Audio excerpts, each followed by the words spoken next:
कि हमार भाषा भोजपुरी हो, हमार भाषा भोजपुरी शर्मसार हो खता, शर्मसार हो खता। गारी गा के अब गवैया लोग स्टार हो खता। मानस रामायण के बन लोग ज्ञाता, अब बिना नचनिया के साटा ना लिखाता।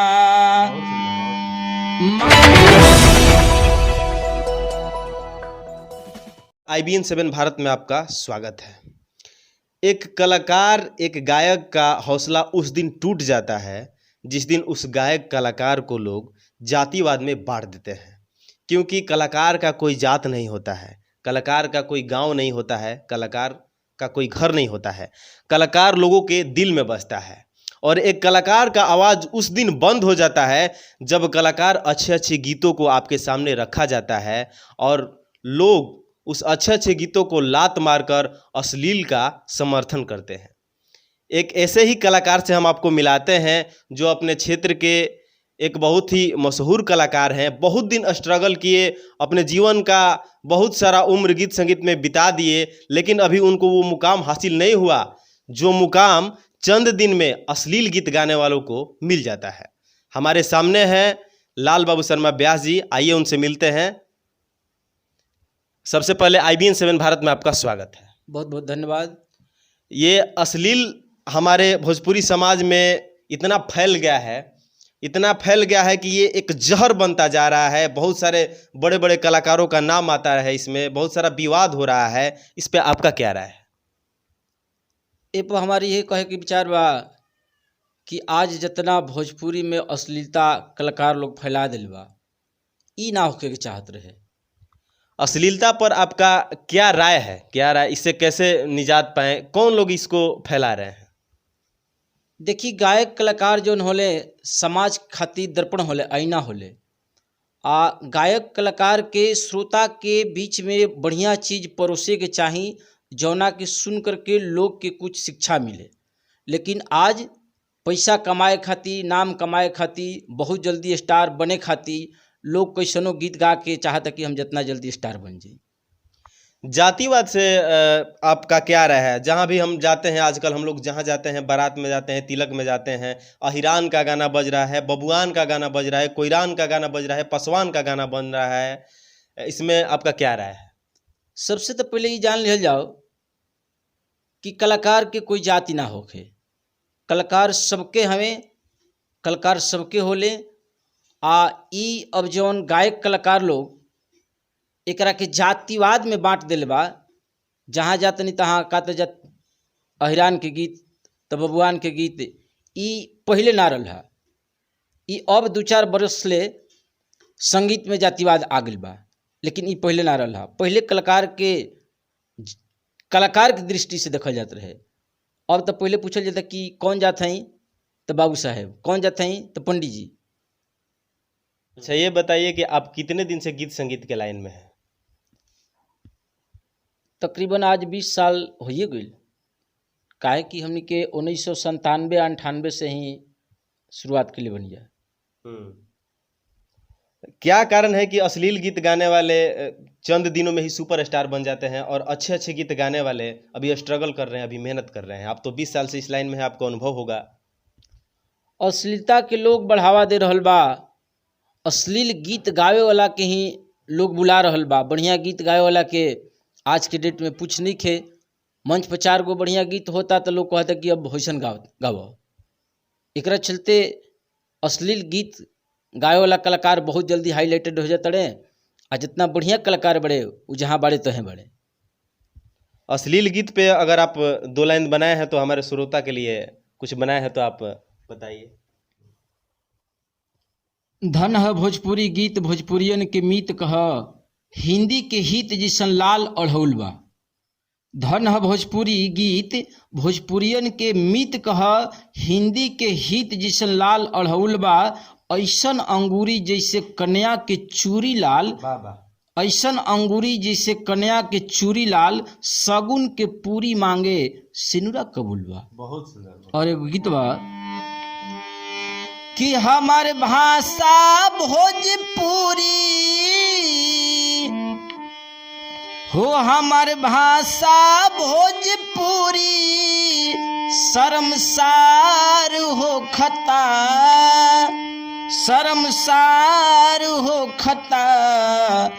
गारी गा के अब गवैया लोग स्टार हो खता, गारी गा के अब गवैया लोग स्टार हो खता।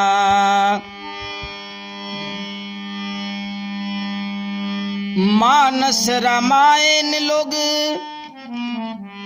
मानस रामायण के बन लोग ज्ञाता, अब बिना नचनिया के साटा ना लिखाता। मानस रामायण के बन लोग ज्ञाता, बिना नचनिया के साटा ना लिखाता। अब ता माइयो बहिनियन के उधार हो खता, हो उधार हो खता। गारी गा के अब गवैया लोग स्टार हो खता, गारी गा के अब गवैया लोग स्टार हो खता। निर्गुण पूर्वी बाता खपर खाइल, लहंगा चोली में बाणे ब्यास अझुराइल। आर निर्गुण पूर्वी बाता खपर रखाइल, लहंगा चोली में बाणे ब्यास लोग अझुराइल। भरत गायत्री भिखारी परला, हो भरत गायत्री भिखारी परला। और विचार हो खता, हो विचार हो खता। गारी गा के अब गवैया लोग स्टार हो खता, कि गारी गा के अब गवैया लोग स्टार हो खता। नाचल गावल कौनो हन मऊगाई, साम वेद के अंग हमें देली सरदा माई। संगीत साधारण चीज ना है, लेकिन लोग एकरा के नाचल गावल कौनो हन मऊगाई, साम वेद के अंग हमें देली सरदा माई। तनी सोच समझ के गाव लोग। ई हमार भोजपुरिया कलाकार भाई लोग बा, ओ लोग से हमार निहोरा बा कि भोजपुरी में बहुत अश्लीलता फैल गई बा, बहुत काम जौन बा तौन बिगड़ रहल बा। अबो से तनी रवा से विचार करी, तनी सोच समझ के गाव लोग, कि तनिका सोच समझ के गाव लोग। अब अत्याचार हो खता, हो अत्याचार हो खता। गारी गा के अब गवैया लोग स्टार हो खता, गारी गा के अब गवैया लोग स्टार हो खता।